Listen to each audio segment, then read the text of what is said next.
Hola amigas y amigos de Animales Literarios, estamos hoy en la ciudad de Talca, en la Plaza Las Heras, junto a Tomás Reyes, narrador. ¿Cómo estás, Tomás? Hola Hugo, muy buenas noches, sí, bien, muy bien. Qué bueno, gracias por venir, por estar acá y para conversar obviamente de literatura y también de tus novelas y tus cuentos. ¿Cómo llegas tú a la literatura? ¿Cómo esa primera entrada? ¿Es a través de la influencia de algún profesor, algún libro que te marcó, que leíste en el colegio, algún relato, algún poema, eh, algún familiar que te haya introducido, ¿cierto?, en el mundo de la lectura? No, mira, fue un accidente, diría yo. Nosotros fuimos con mi hermano, un hermano que tengo de un año menos que yo, que somos prácticamente, no gemelos, pero casi. Y íbamos a ayudar a una vecina. Le sacábamos las manzanas, porque era una señora mayor. Sacábamos Ya, las manzanas, perfecto. los nísperos. Y de repente, en una de esas, esta Ustedes señora, como buenos samaritanos. como buenos samaritanos, tendríamos 14, 15 años. Y esta señora no hallaría, digamos, con qué pagarnos y nos regaló un libro. Ese libro era un libro gordito, ¿cierto? Que tenía dos novelas, Ya. Mujercitas y Tom Sawyer. Y se transformó en el único libro que teníamos en la casa, prácticamente. Yo lo habré leído sus 10 veces, no tengo idea cuántas veces lo leí. Y mi hermano yo creo que también. Ya, esa fue la primera Fue- entrada, oh, ese tesoro. Ese tesoro que está ahí, no sé qué pasó después con el libro desapareció después. Alguien se lo llevó, digamos, de ahí de la casa, porque nosotros vivíamos en una casa muy grande ahí en el barrio Edén de Talca, ¿no? Muy visitada, digamos, llegaban nuestros familiares de todos lados ahí a la casa. Entonces, seguramente alguien se llevó el texto, pero... Eso pasa con los libros, que generalmente claro, no tienen sí, dueño. claro, sí, se prestan y se van y después no vuelven, digamos. Y no es que Hay una infidelidad Hay una- del libro. Hay una infidelidad, pero digamos, a mí me sirvió mucho ese libro y esa relación. Y después eso se transformó en que íbamos a arrendar libros a una compraventa de estos libros de pistoleros que habían en un almacén que había cerquita de la casa. Y íbamos a Ya, y comprar. era una especie de videoclub, pero con libros. Pero con libros, con pequeños libros. Y tú ibas con el libro que tenías, ibas y lo cambiabas por otro. Ah, qué Pagabas ahí, imagínate en plata de ahora, 50 pesos, 100 pesos, y te cambiaban claro. el libro, digamos, por otro. Claro, Y con la así, revista se hacía también. por supuesto. Mitzi me parece que en algún momento hizo eso. Sí. Antiguamente. Sí. Pero yo estoy hablando de los años 80, principios de los 80, y claro, no había mucho más de dónde tomarse, digamos, en esa época, así que aquí en Talca teníamos un solo canal de televisión, así que tampoco era muy entretenido, digamos. Siempre veíamos los mismos programas y todo. Claro, Talca Claro. no se caracteriza por Claro. ser muy entretenido. Claro. Así que eso fue, digamos, y hasta que en algún momento escribí mi primer poema, y fue un poema para la polola o para la niña que te gustaba, digamos, en esa época. Serían unos 18 años, 19 años, y de ahí fui sumando otros poemitas, hasta que en el año 1997 publiqué mi primer libro. Ya, un poemario. Tú Un poemario. Empiezas con la poesía. Empecé escribiendo poesía, pero primero por esa relación que hubo, digamos, con lo amoroso, digamos. Sí. Ya, y después publicas en el 97 un poemario. Un poemario que se llama En los caudales de la memoria, y escribí con seudónimo, porque todavía no me atrevía a tomar la palabra, digamos. Ya, eso me parece interesante, el tema del seudónimo. Y Claro. tu seudónimo era... Era Thanatos en esa época. Perfecto. Claro. Y Thanatos empezó a tomar, digamos, cierto... empezó a ser conocido, nadie sabía quién era Thanatos, digamos. Hay algunos poemas Sí. eróticos, me comentaba, en ese primer libro. Por supuesto. Entonces, para eso me servía, digamos, el seudónimo, para ocultar mi cara, digamos. Ya, esa era la idea, Sí. borrar al autor. Claro, borrar al autor y que existiera libertad en el modo de expresar, digamos. Sí. Ya, y después continuaste, te pasaste a la narrativa después de algunos años escribiendo poesía. Claro, escribí otro libro de poemas en el año 2000 que se llamó De la memoria al Fénix. Pero nunca quedé muy contento, digamos, con esos libros, así que luego después aproximadamente en el año 2002, 2003, comencé un giro hacia la narrativa, que comenzó escribiendo un libro de poemas, aunque usted no lo crea. Un libro que se llama Barrio Hondo, que tiene cierta relación con la narrativa porque empezó a contar lo que pasaba en el barrio, lo que pasaba en la casa, lo que pasaba en los lugares conocidos. Y de esa manera me di cuenta que había cosas que contar, que no habían sido contadas. Y fue el primer paso hacia el relato. O sea, un poemario más descriptivo, más narrativo también. Justamente, y que tenía que ver con la historia personal. Ya, y esa historia personal en Estamos hablando del año Talca. 2000, sí. ¿Eso tú lo ambientaste en Talca? Talca, Barrio Edén, año 2003 aproximadamente, 2002. Sí, esa es la época. Y al mismo tiempo que escribía Barrio Hondo, empezaron a surgir los primeros cuentos. Porque ya me di cuenta que había espacios para relatar, espacios que relatar y que no habían sido relatados antes.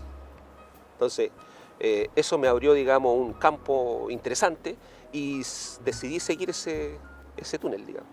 Ya, y decidiste seguir con seudónimo también. Y ahí Sí. te pasaste a Tomás Sí. J. Reyes. Claro, lo que pasa es que, digamos, una vez al pasar, digamos, de la poesía a la narrativa, me di cuenta que Thanatos ya había desaparecido. O sea, ya no servía Thanatos. Entonces, empecé a buscar otro seudónimo. Y en esos años, digamos, fallece un autor argentino que se llama Tomás Eloy Martínez, que es un narrador interesante que escribió sobre historias que ocurrían, digamos, durante la dictadura argentina y que a mí me impactó mucho. Y decidí tomar el nombre de él. Y por eso Tomás. Y tomé el apellido de mi madre porque suena, digamos, Tomás Reyes. Perfecto. Claro. Bien, ahí está el... Y el J lo puse al medio, digamos, porque mi papá me dijo, oye, y el Jara. Ya, Claro. un poco Hubo obligado. reclamo, claro. El reclamo. Perfecto, ya, pero la familia ahí está presente. Claro, y todo, sí, por y- supuesto. Sí. Ya, ¿y qué dicen tus padres aprovechando que estás hablando de ellos? No sé, gusta? digamos- ¿Se sienten orgullosos? ¿Tienen los libros, los leen? Sí, ¿Tu los mamá tienen. te hace críticas? ¿Te dice, oye, ¿por qué hiciste esto con No, el no, personaje? al ¿O no? contrario, me retan a veces. Mis tías, por ejemplo, me retan. Oye, pero ¿cómo si tú no te llamáis así? Me dicen unas tías, digamos, que tengo por ahí. Ya. Un día me retó por Facebook una. Me dijo, oye, pero si tú no eres tú te llamas de esta otra manera, ¿por qué aparece este nombre? Claro, pero bueno, eso es. A veces no se entiende mucho el asunto del seudónimo, pero cuando tú eres profesor, por ejemplo, y estás trabajando siempre con niños, es mejor tener el seudónimo, según mi parecer, porque eso te da la libertad y tú puedes decir, no, si eso lo escribió este otro señor. Claro, Claro. Sí. claro. Existe una carga cuando lleva el Claro, porque nombre sí, real. sí, sobre todo hay escenas de repente que aparecen en la novela, por ejemplo, en esta novela que se llama El lector perfecto, aparece ahí una escena bien erótica, entonces si lo leen los niños van a decir, oiga, profesor, usted, digamos, no, si no fui yo, fue este señor que está aquí, Tomás se Reyes. llama Tomás Reyes. Oiga, pero se parece a usted, sí, pues sí, es mi hermano. Claro. Excelente, seguimos acá en Animales Literarios con Tomás Reyes, hablando de narrativa. Mostraste recién El lector perfecto, ¿cierto? Esta es tu última novela, Sí, publicada en España, me contabas. sí, en Sevilla, en una editorial de Sevilla, sí. Y El está para todo el mundo, sí, porque está, digamos, a través de internet se puede comprar y se puede incluso traer en papel desde allá. Pero también mucho más barato se puede comprar, digamos, online o en línea, ¿cierto? La versión digital, que sale como a 2.000 pesos. Ya, o sea, la tenemos en todos esos En formatos. todos esos formatos, sí. Perfecto. Y para las personas que les gusta mucho los lectores y la literatura, está interesante, digamos. Oye, y hablando del lector, el lector perfecto, ¿tú piensas en el lector cuando escribes? ¿Hay un lector ideal? ¿Hay una proyección tuya, digamos, en tu gusto, en ese lector? ¿Cómo lo ves? Hace algún tiempo atrás una amiga me preguntó si yo escribía si yo escribía los libros que me gustaría leer. Y yo en ese momento lo pensé, le di vuelta y claro, sí, absolutamente. Digamos, es ese lector que busca el libro que sí le gustaría leer. Yo, digamos, me encantaría encontrar libros sobre lectores y sobre libros.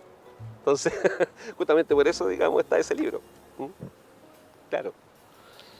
Bien, perfecto. ¿Y cuál es la visión de mundo, por ejemplo, que tú quieres expresar, por ejemplo, en ese libro? En este libro, digamos, hay una exageración, yo diría yo, una exageración del papel del lector, en este caso. Un tipo que es fanático de la lectura y que empieza a ver a los personajes en la calle. Lee de tal manera, ¿cierto?, comprometido con lo que está leyendo, que empieza a ver los personajes en la calle.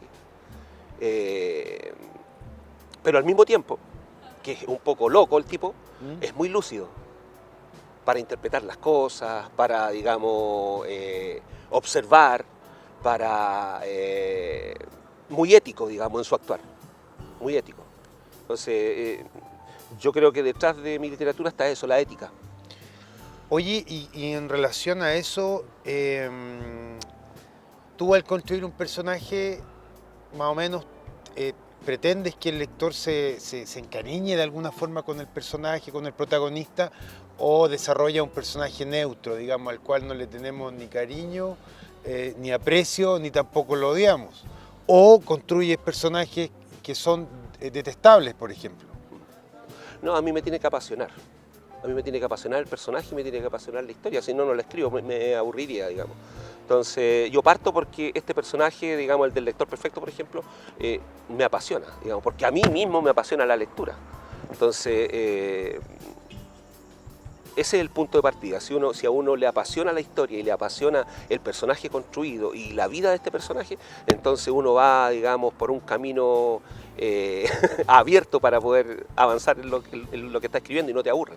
Claro. Digamos, claro. Oye, está ambientada en los años 80, ¿cierto? Está ambientada en los años 80, sí.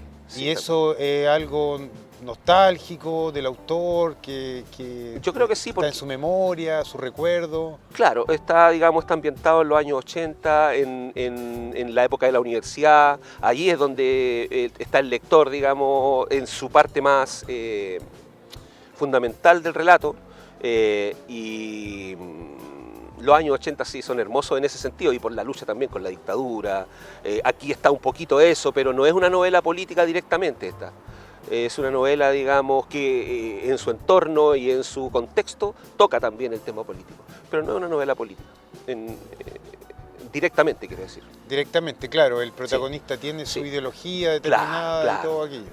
Bueno, para mí, para empezar, toda novela es política, toda novela es política. Porque incluso aquella que intenta, digamos, evadir el tema político lo está viendo por algo, por una postura política, digamos.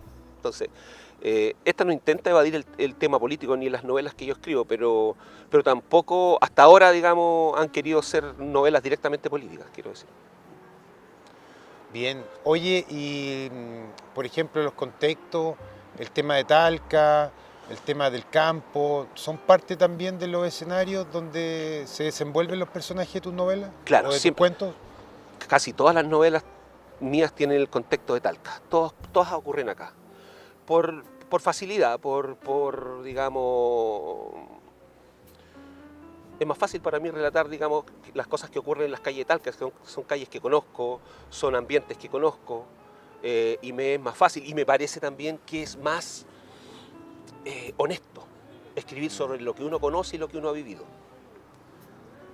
Me parece deshonesto cuando uno escribe sobre algo que no ha vivido nunca y sobre paisajes, por ejemplo, que uno ha visto por internet. A mí me parece eso que es deshonesto. Yo prefiero escribir sobre la ciudad en la que he vivido siempre. En eso, Ya, o sea, digamos, aunque nunca la nombro, siempre le pongo otro nombre. En mis libros se llama San Cristóbal Navegante.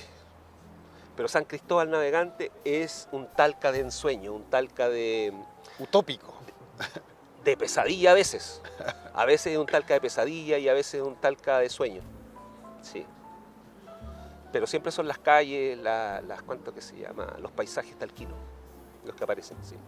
Ya, perfecto. Y tú hablaste de honestidad en cuanto a la experiencia de vivir el lugar y de vivir el paisaje. Claro. ¿Te parece poco, o sea, deshonesto buscarlo en internet o imaginarlo? Porque ahí también hay una cosa de imaginación, o sea, claro, sí, también, de cómo realmente si estoy en Sudáfrica sea así el lugar. Pero yo creo que la novela tiene que profundizar en el instante y en el lugar en donde uno está. Y a través de ese lugar y de ese instante, uno puede llegar al universo, a lo universal, pero profundizando en lo nuestro, digamos. Entonces, o sea, por ejemplo, yo no haría lo de Vargas Llosa, escribir sobre un dictador de cuánto que se llama, de Centroamérica. No lo haría, porque tendría que irme a vivir allá unos 10 años por lo menos, digamos, para empaparme, digamos, Claro. de todo ese mundo y poder escribir algo sobre eso. Tú priorizas el conocimiento empírico. Prefiero el conocimiento Claro. empírico porque de ahí nace lo demás, po. Según, y en eso soy muy un narrador a la antigua, quiero decir, ¿no? Faulkneriano o sabatiano, no sé. Ya, Sí. narrador más clásico. Sí. Perfecto. Seguimos acá en Animales Literarios por Canal 30 Multicom desde Plaza Las Heras, acá en la ciudad de Talca, San Cristóbal, ¿cómo la llamas tú? San Cristóbal Navegante. San Cristóbal Navegante, también estamos acá en San Cristóbal Navegante. Oye, Tomás, cuéntame un poco del Barrio Rojo, de la Sota, del libro, que más o menos gira en torno a recuerdos, a experiencias, a historias, anécdotas ocurridas acá en... La sombra del Barrio Rojo es un conjunto de 16 cuentos, perdón. Es un conjunto de 16 cuentos que recogen varias historias reales ocurridas aquí en Talca. Por ejemplo, La sombra del Barrio Rojo, que le da el nombre al texto, habla sobre el cura Lebret. Guido Directamente, Lebret, sí. Y ese le da el nombre, digamos, al texto. Hay otro, digamos, que habla sobre el caso de la Calchona. Hay otro relato que habla sobre cosas que han ocurrido, digamos, aquí en la ciudad, ¿no? Digamos, pero todo aquí en los alrededores. Es lo interesante de ese conjunto de relatos que fue publicado en Perú en el 2020. Sí. Gran parte de tus publicaciones narrativas han sido publicadas en otros países. Sí, porque de repente aquí no te pescan mucho. No sé por qué, pero de repente uno manda los textos a las editoriales, no te contestan nunca. Y si en otros lados te dicen, oye, ya vamos. Entonces, eso me pasó, por ejemplo, con esta editorial Rocinante de Perú. Les mandé este conjunto de relatos y les pareció. Y lo publicaron, digamos, en el año 2020. Claro, y lo mismo en España también. Sí, en España también, sí. Entonces... ¿Tú crees que hay como un apoyo, poco apoyo en la, Yo creo que sí, al hay poco escritor? apoyo acá. Ya. Hay poco apoyo, digamos, a la narrativa nuestra. Yo echo de menos, por ejemplo, que exista una editorial maulina que recoja a los autores maulinos. Por ejemplo, hace poquito acaba de fallecer Juan Muñoz Bellón, narrador importante, cuentista eximio, ganador de muchos concursos, y nadie lo conoce, nadie sabe. Las universidades no lo han publicado.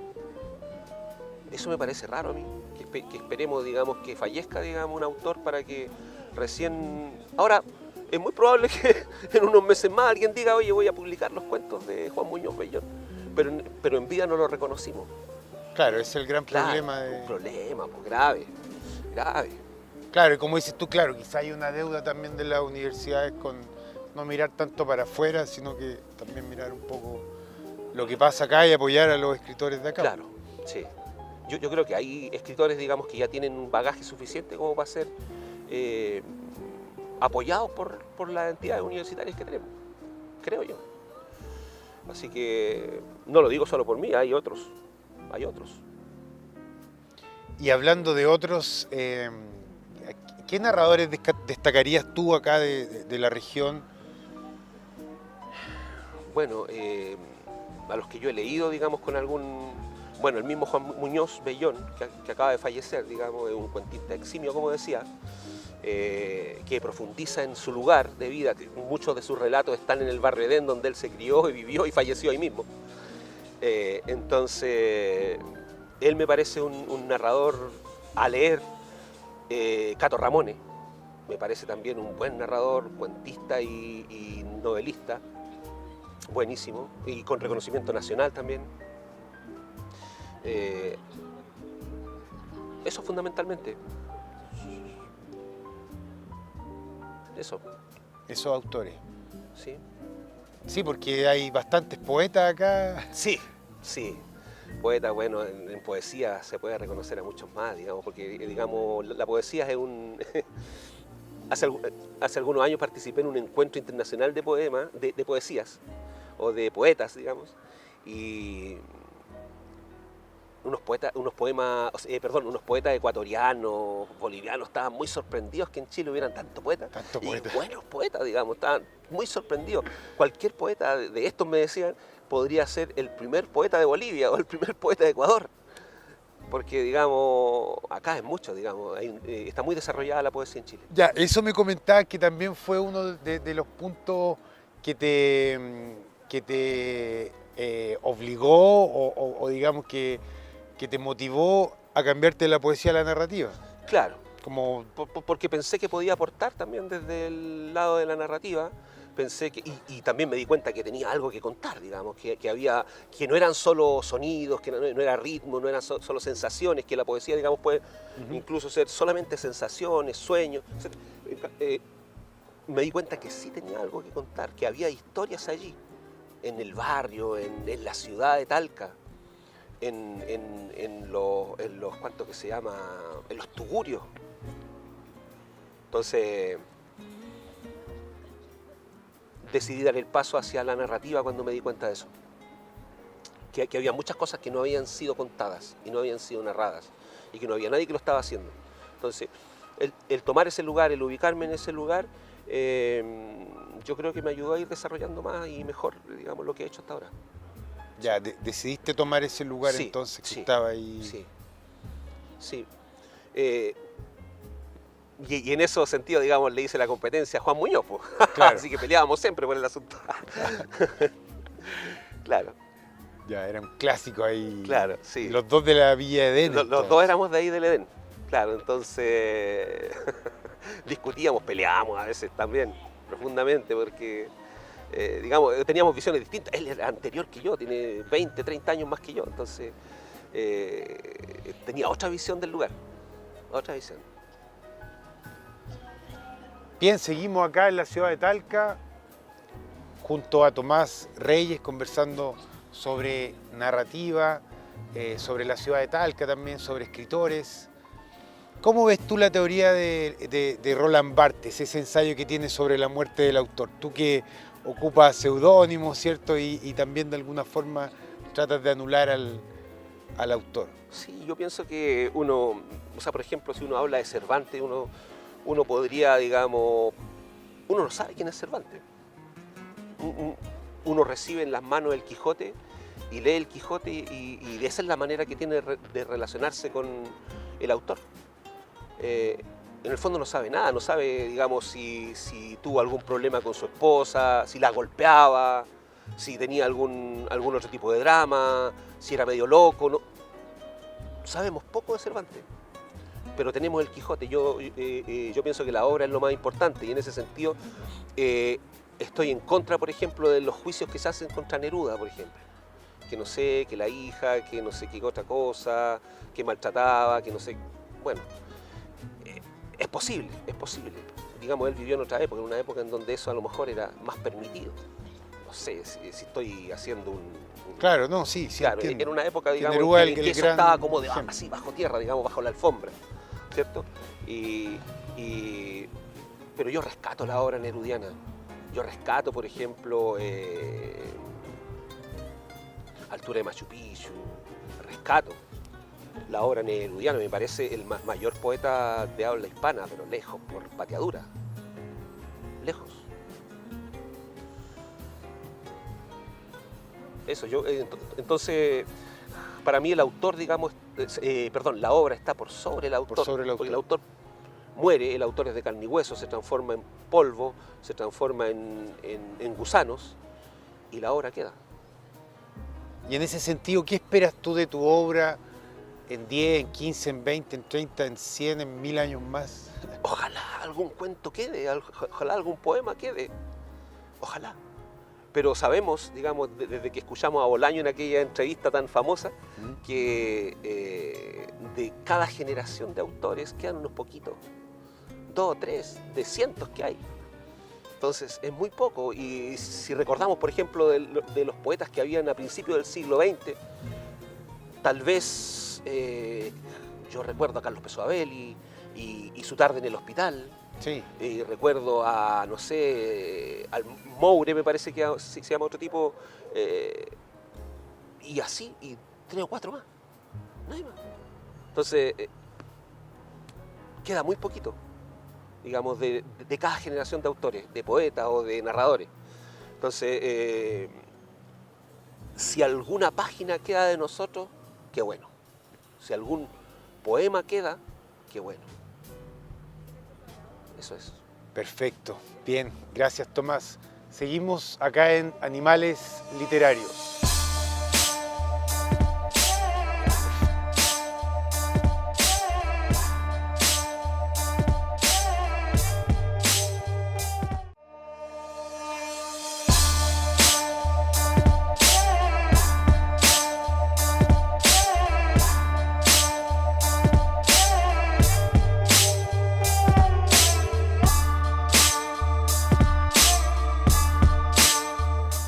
Seguimos acá en Animales Literarios junto a Tomás J. Reyes conversando de literatura. ¿Por qué escribes? ¿Qué es lo que te motiva o lo que te motivó a entregarte a la literatura, digamos? Porque es algo en lo que uno se mete y después ya no puede salir, ¿cierto? Es como un camino sin retorno. Un camino sin retorno. ¿Ya? Yo no lo casi como un apostolado. Sí. Yo no lo sabía en el momento. Lo que pasa es que entré sin saber a qué entraba, digamos. Como todo joven, digamos, nosotros entré ahí y me di cuenta que ya no había salida, digamos. Estaba en un túnel y un túnel que tenía un espacio tan reducido que no se podía volver, pero que al mismo tiempo tenía un fondo inmenso hacia adelante, digamos. Entonces, yo escribí, yo creo que yo quiero interpretarlo de esta manera, ¿no? Un modo de desarraigo. Yo me crié con abuela y con las hermanas de mi abuela. Hasta los 8 años estuve. Y desde que no tenía años hasta los 8 años viví con mi abuela. Entonces en un espacio, en la casa ahí de la Villa Edén, una casa... ¿Y solo con mujeres? Solo con mujeres. Y se fueron falleciendo a poquito.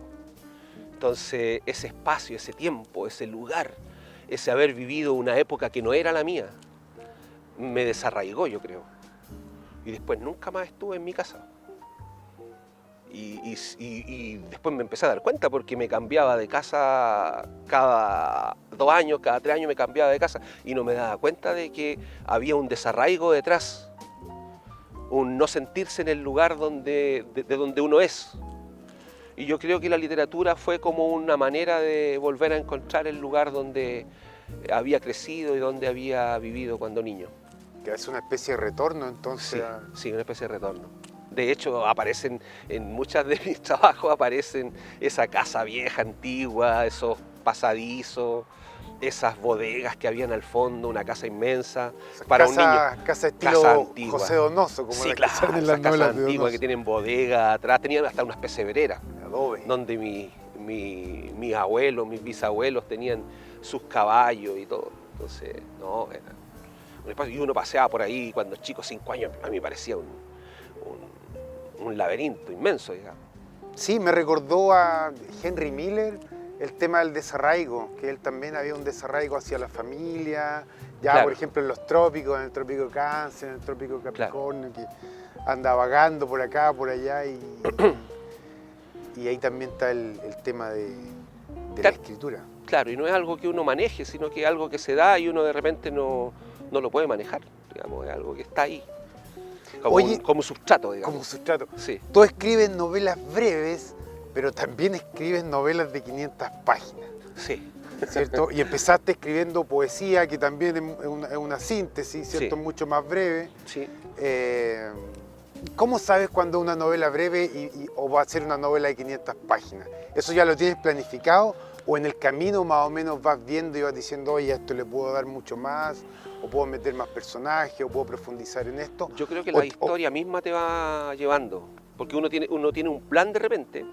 O sea, por ejemplo, en una novelita pequeña que se llama Killer contra Killer, que era una novela de 12.000 palabras, 80 páginas, 70 páginas más o menos.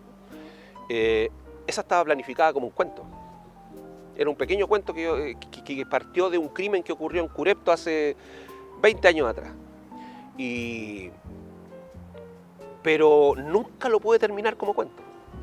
Porque un cuento, digamos, tú me decías que era de la estructura clásica, claro, o sea, claro, con claro. el cierre. Claro, el cuento tiene como dos historias. Una historia que va por encima, ¿cierto? Y otra historia que va por debajo. ¿Ya? Entonces, la historia que va por encima se va contando, digamos, transparentemente.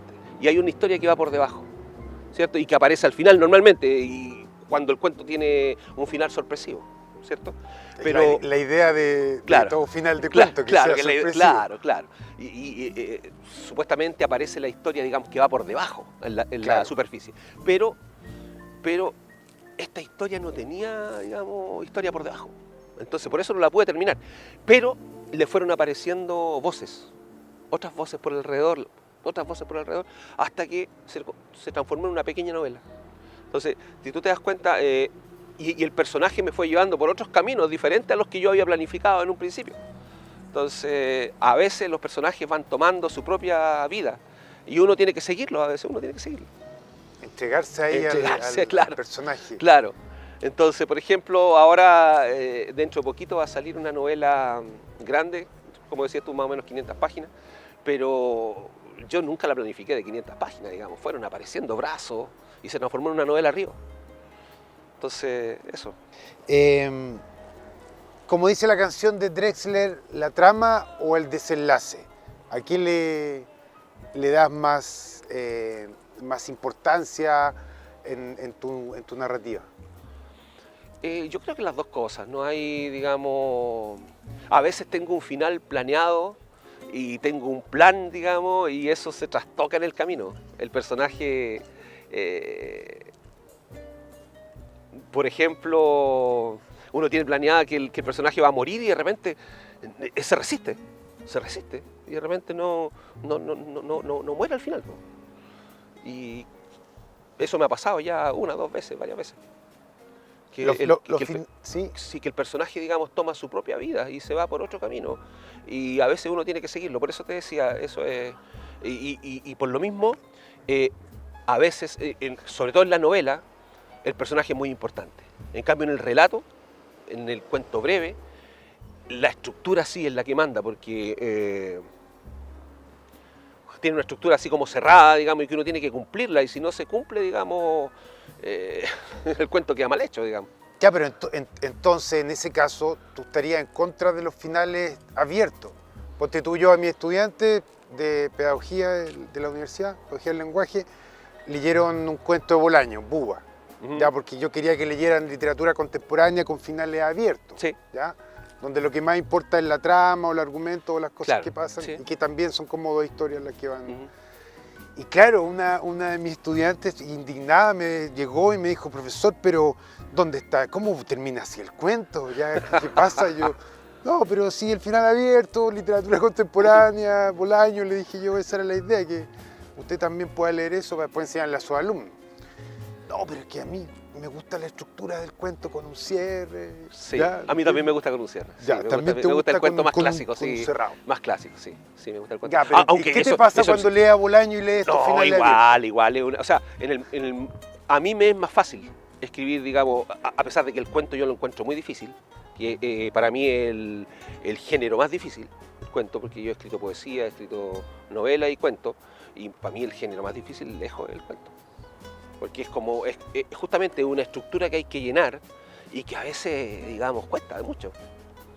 Entonces, encontrar las palabras justas y la escena adecuada para llenarla es difícil. El cuento es complejo. Y en cuanto al microcuento, al microrelato, que ya es mucho más síntesis y donde se sugiere, y tampoco se cierra, ¿cierto? Sino que se sugiere y queda todo abierto también como para que el lector lo termine, lo continúe, imagine. Claro, es que ¿escribir microcuentos? ¿Cómo te va con eso? ¿No te gusta? Sí, he escrito microcuento. El microcuento tiene mucha parentela con el ensayo, tiene mucha parentela con la poesía, tiene mucha parentela con la narrativa también, o sea, con el poema. con el poema. Entonces, Claro, porque el poema también sugiere, no te, no Claro, te da todo claro, esto, te claro. sugiere, te muestra imágenes y el microrelato también. claro, y el microrelato te puede mostrar, digamos, una anécdota. No es necesario que sea la historia completa. Una anécdota, un pequeño, digamos, una pequeña fotografía Una del... sugerencia. Una sugerencia, por supuesto, por supuesto. Una pequeña sugerencia, digamos, de algo, respecto de algo. Entonces, y todo lo demás lo tienes que construir tú, como lector, digamos. Como Entonces, lector, claro. Y Esa es la hablando- gracia que tiene el microcuento, claro. sí, o Ese sea, es el- hay un esfuerzo mayor del lector. Sí, sí, hay un esfuerzo mayor del lector por construir lo que hay detrás. Entonces, cuando desperté, cuando despertó el dinosaurio todavía estaba Todavía allí. está bien, sí. Claro, entonces tú ahí te empiezas a imaginar, el tipo estaba jugando con un dinosaurio antes y despertó y todavía está el dinosaurio, o Claro. estaba en los sueños, y claro, entonces ahí tú te puedes preguntar cualquier cosa, digamos, respecto. Vas haciendo crecer ese micro relato. Claro, sí, Sí. pues eso es la gracia también de la narrativa. Y en cuanto a los géneros literarios, así como tales, como clásicos, ¿cómo lo ves tú? O te parece, digamos, el tema de los textos híbridos que está apareciendo mucho ahora en la literatura contemporánea? El mismo Pedro Lemebel también habla de que él prefiere hablar de textos o de escritos, claro. Claro, se está experimentando mucho con eso, digamos, últimamente. El MBL es uno de los que hace ese trabajo aquí en Chile. Bueno, Bolaño lo había hecho también en Claro. España, digamos, y otros, Rodrigo Rey Rosa en Centroamérica. Hay otros autores, digamos, que han estado trabajando con ese tipo de experimentación. Yo por lo menos no, hasta ahora. Hasta ahora, digamos, he sido un poco más clásico en ese sentido, ¿no? Sino que he respetado hasta ahora...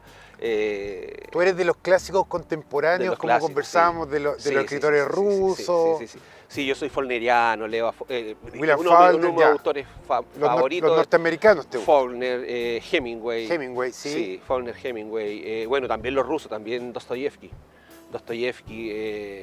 Kafka. Sí, yo voy más por los... Que son los por el pilares tipo- como de la literatura Sí, claro, contemporánea. sí, voy por esa línea más. Sí. Oye, y en cuanto a Hemingway, ahora que nombraste a Ernest Hemingway, yo una vez leía un libro de él donde él hablaba más o menos de su proceso creativo. Entonces él decía que cuando tú estabas, ponte tú escribiendo un cuento, un relato, y sentías más o menos que ya estabas como arriba de la ola en el momento que uno estaba embalado escribiendo, que todo aparece, digamos, y se mezcla, y él decía, hay que dejarlo hasta ahí, ¿cierto? Cerrar el cuaderno o la máquina de escribir, irse a hacer su vida y después volver al otro día y retomar ahí, alto. No cuando ya está decayendo la imaginación o la creatividad y a lo Claro. mejor no está rellenando, ¿cierto? Mm. Sino que quedar bien arriba. ¿Cómo lo haces tú?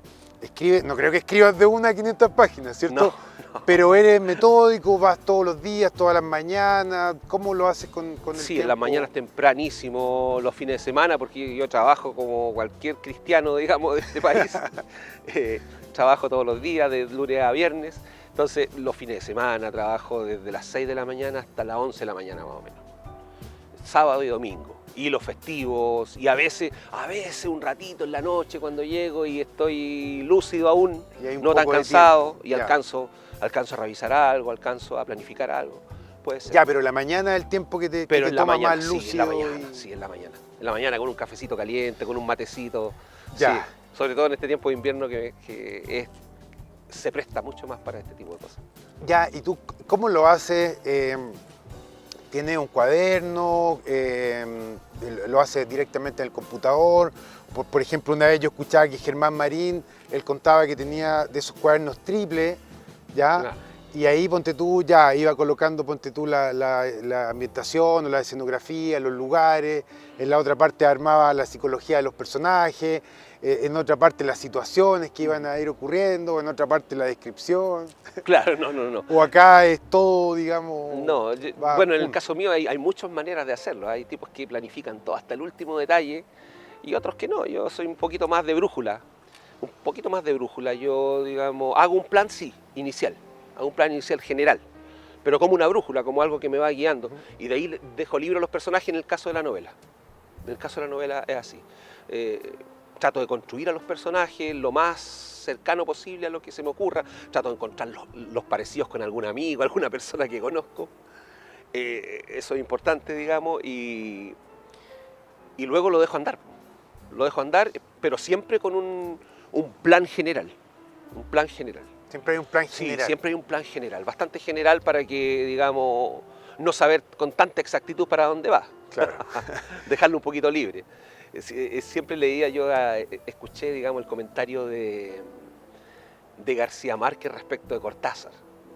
Decía que él se había sorprendido mucho que cuando estaba escribiendo Rayuela, llegaba todas las mañanas a escribir, se sentaba toda la mañana y escribía toda la mañana sobre algo que no tenía idea lo que iba a escribir, sin plan, sin nada.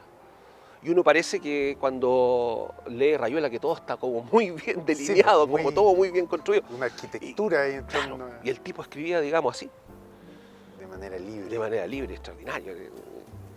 Oye, Realmente, ¿no? Tomás, ya para ir finalizando, Ujú. ¿qué consejo le darías tú, cómo motivarías tú a alguien que está escribiendo o que quiere escribir o que no se decide si es entre escribir poesía o narrativa?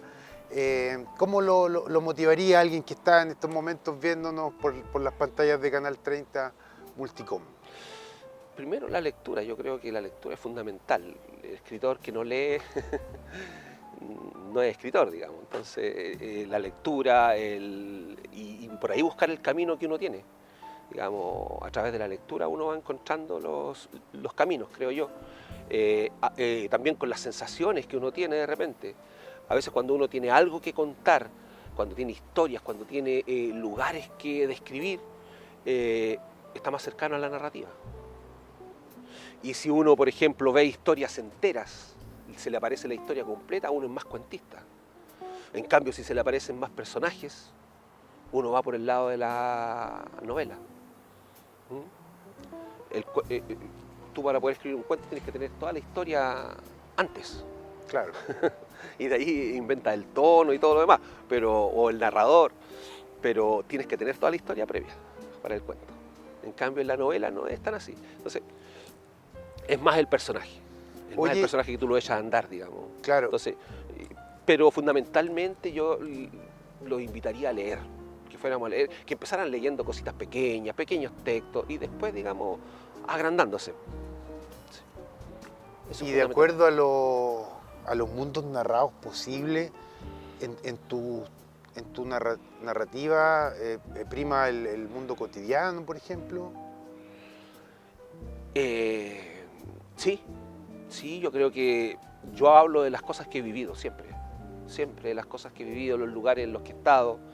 Si hay una discoteca, es una discoteca en la que yo estuve en algún momento, a lo mejor, claro, con la impronta del sueño, con la impronta de la pesadilla, dependiendo del relato que estás contando, ¿cierto? Claro. Con la impronta del sueño, la pesadilla, pero en los lugares en donde yo he estado, siempre en lugares, porque eso le da el realismo, y siempre aparecen escenas que a mí me han ocurrido, en todas aparecen escenas, porque eso le da un matiz mucho más realista, digamos. O sea, no hay que tenerle miedo a la experiencia vital como algo que nutra el Al contrario, yo creo, al contrario, uno tiene que ser como el gato Blepas, como decía, no me acuerdo cómo lo llama Vargas Llosa, que se va comiendo a sí mismo.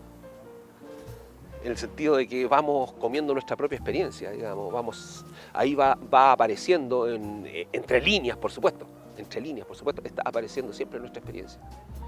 La forma de vida, los lugares que uno ha vivido, los lugares que ha recorrido, alguna escena de vida también que te ha ocurrido. Ese tipo de cosas, digamos, importantes. Bien, muchas gracias, Tomás. Nos vamos entonces ahora a la lectura. Leve luminosidad, ventanas pequeñas y altas, muy altas, como las de una cárcel, anaqueles, lomos de libros, pasillos y más pasillos. Vi con preocupación encenderse una pequeña lámpara adherida a un muro. Me acerqué y pude distinguir mesas y sillas de lectura. ¿Qué hago en plena noche y en una biblioteca tan grande?, me pregunté. Quise encender más luces, pero no funcionaban. Esa es la tuya, dijo una voz arrastrada y seca. Miré a todos lados en busca del responsable y no vi a nadie. Avancé por uno de los pasadizos y me pareció que no tenía final, o por lo menos yo no alcanzaba a verlo. Luego recorrí otro y otro, subí una escalera, Miré por encima de los anaqueles y el paisaje no cambió en lo más mínimo. Volví a la lámpara asignada por el habitante de la biblioteca. Me sentí encarcelado entre pasadizos de libros y más libros. Son todos tuyos, murmuró la voz, pero esta vez me pareció que no tenía origen definido, que era la voz de la biblioteca, de un dios malvado que residía allí, o peor aún, que provenía del interior de mis oídos y que iba a volverme loco. Un miedo hondo tomó forma en mi conciencia, un presentimiento. Nunca iba a salir de aquel laberinto. La sensación de abandono e impotencia me paralizó y ni siquiera tuve el valor suficiente para leer. Me dormí de la manera en que se duerme en estos casos. Un sueño dentro del sueño, cabeza caída, boca deforme. Escuché voces, miles de voces que querían decir lo suyo al mismo tiempo. Miré en todas las direcciones y no vi nada ni a nadie, pero seguí escuchándolas. Entonces intuí que venían desde dentro de los libros y el temor me crispó los nervios y el corazón. Imposible saber cuánto tiempo pasa en una pesadilla, pero abrí los ojos y supe de inmediato que entraba más luz desde las ventanas altas. Me levanté con renovados bríos. No te hagas ilusiones, dijo la voz, como burlándose. Apreté los oídos para no oír ni una sola palabra más. Miré hacia la ventana y descubrí el cielo de una mañana bellísima. Es primavera, pensé, y un raro sobresalto me inundó el pecho. Me decidí a seguir por la orilla de la muralla. Deseaba una puerta o algo parecido a una puerta, pero unos metros más allá el muro se cubrió nuevamente de libros. Muebles repletos y pesadísimos obstruían el camino. Traté de empinarme y mirar por encima de los anaqueles. Vi una silueta de mujer joven alejándose en la semipenumbra y me sorprendí. Oiga, le dije en voz alta. Llegué al lugar donde creí haberla visto y nada. Solo una leve luminosidad contra el lomo de los volúmenes.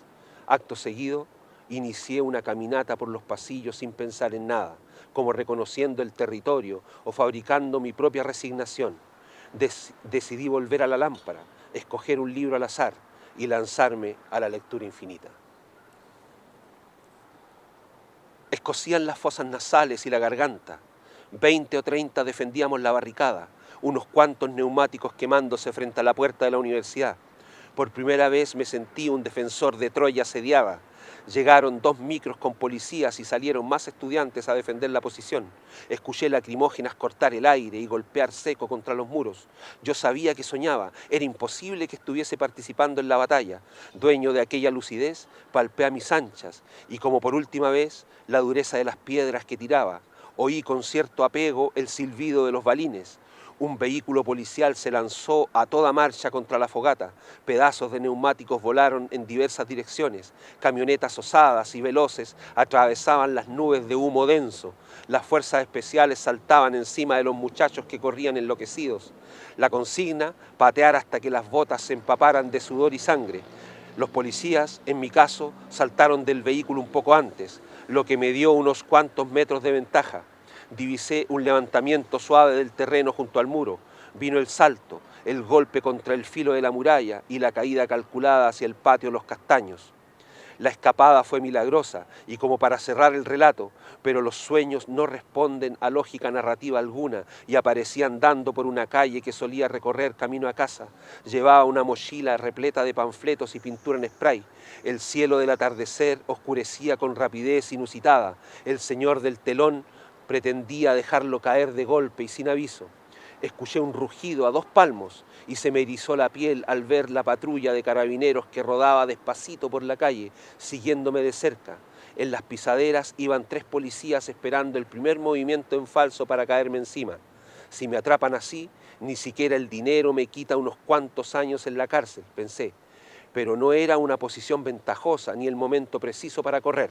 Seguí con el mismo paso de antes y sin dar signos externos de sentirme aludido, aunque por dentro llevaba el corazón a punto de saltar fuera del pecho. La gente miraba con la indiferencia del espectador que sigue la escena desde atrás de las cortinas, como si asistieran a la muerte sin importancia de un gladiador condenado por el dedo del monarca.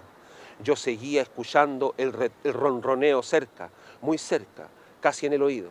Al llegar a la esquina, giré en dirección contraria al lugar donde se preparaba la barricada y dejé de oír aquel ruido molesto. Desperté con una alegría honda, como si hubiera cumplido una obligación pendiente por años y décadas.